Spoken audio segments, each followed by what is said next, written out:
really pleased to be joined today by Gina Mastantuono, Chief Financial Officer. And as CFO, her global organization spans all aspects of finance, including accounting, risk and compliance, tax, investor relations, real estate and workplace services, and more. So Gina, thank you so much for joining us today. Thanks so much, Rob. I'm really excited to be here. Great. Well, let's get right into it. So Gina, we know that many organizations have very disparate ESG efforts across their enterprises and are still working out their governance structures and organizational models. So I know that at ServiceNow, you've really been, that's been centralized under your responsibility. So why do you think it's a game changer for ServiceNow to have it reporting into finance and specifically you as the CFO? Yeah, it's a great question. The short answer is I think it makes really strong, great business sense. ESG efforts are by nature really cross-functional and mostly dispersed throughout the organization. And as CFO, I truly have a bird's eye view across the entire of the organization. And so I think I'm really well positioned to help drive ESG because of that.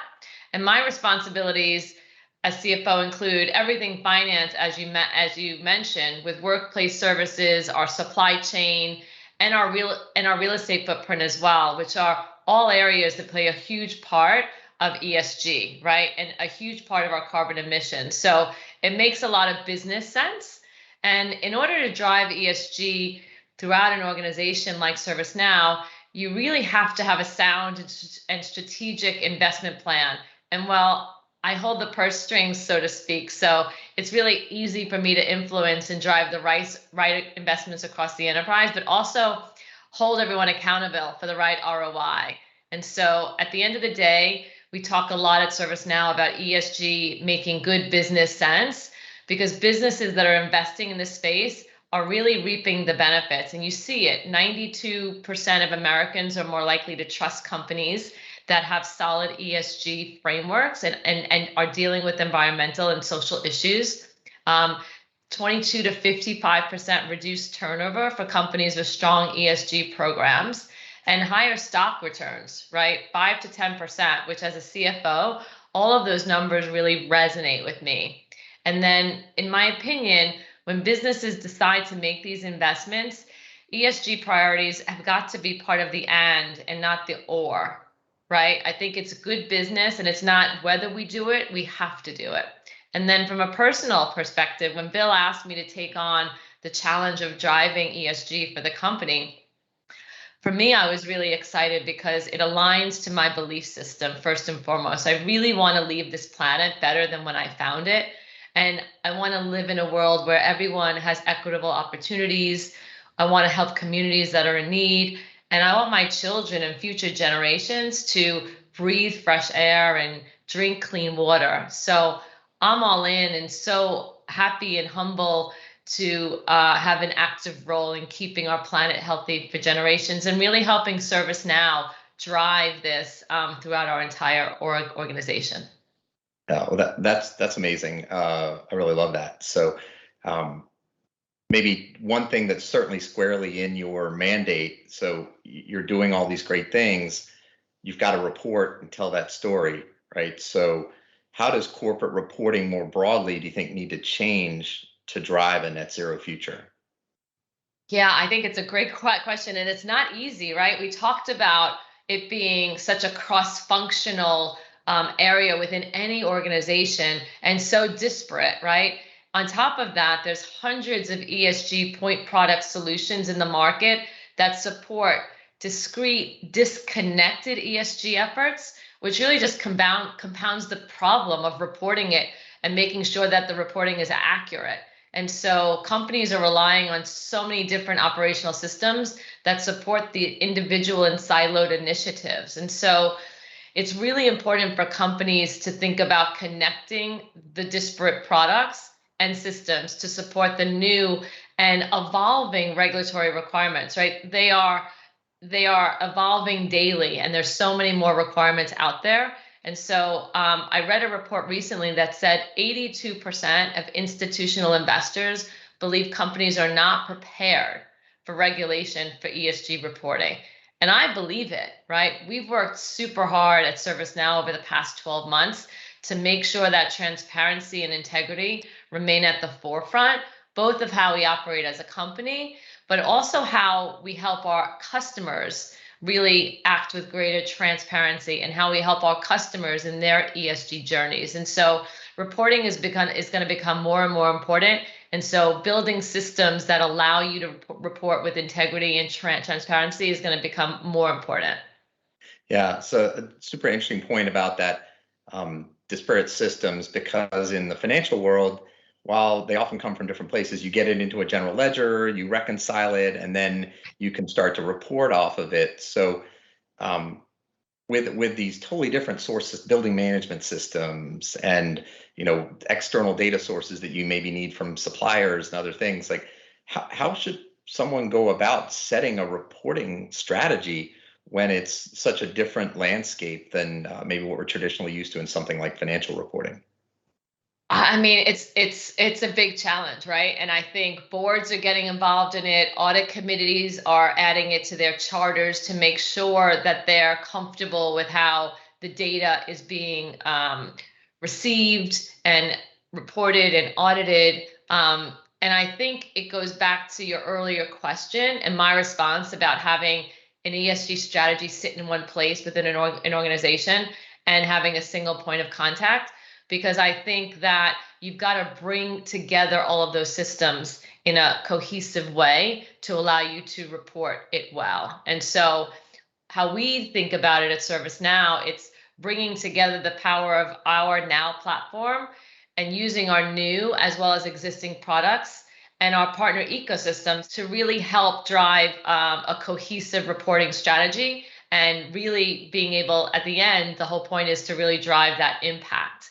And so we're really excited about the potential impact that our newly launched ESG solution can have, not only for our own customers, but for our own ESG initiatives as well. And we're launching it internally. We're co-innovating with you all, and really about tackling these operational issues such as energy use, circularity, wastewater, really about helping our customers reduce their footprint. And as I said, I really believe that this is a differentiator for us. So being able to report and have one place where you have the truth and all of the information is going to make that reporting and the auditing of the reporting so much more valuable and easier to get to. Yeah. So I'm glad you talked about kind of the platforms, just given that ServiceNow's platforms, the focus you have on helping customers to get more data and deeper insights into their business. I wanted to get your take on how you think emerging data and insight help organizations just understand climate risk. Well, I think it's really important, first and foremost, and we did this just this year. You have to benchmark where you currently are. If we're going to make any progress on the climate issues that we see, understanding kind of the starting point is first and foremost.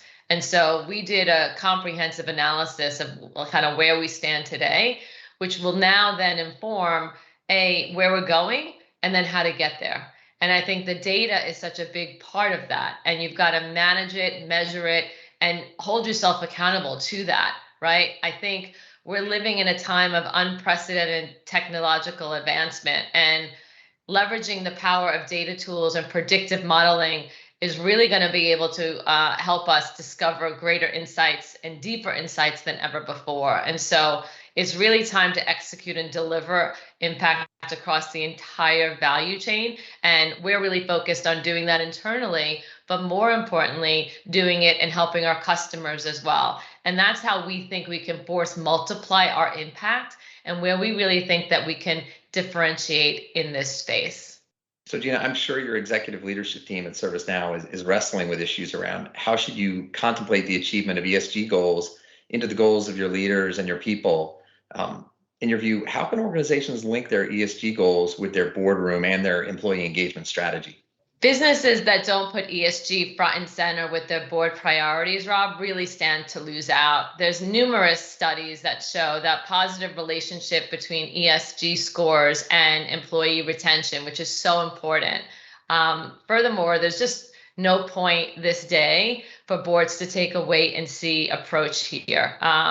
ESG is no longer a niche investment focus, it's mainstream. All stakeholders, right? Customers, employees, and shareholders are putting in front and center because, as I said, it's just good business. And so how we think about it at ServiceNow is leadership is responsible for developing the ESG strategy that addresses the associated risk and opportunities.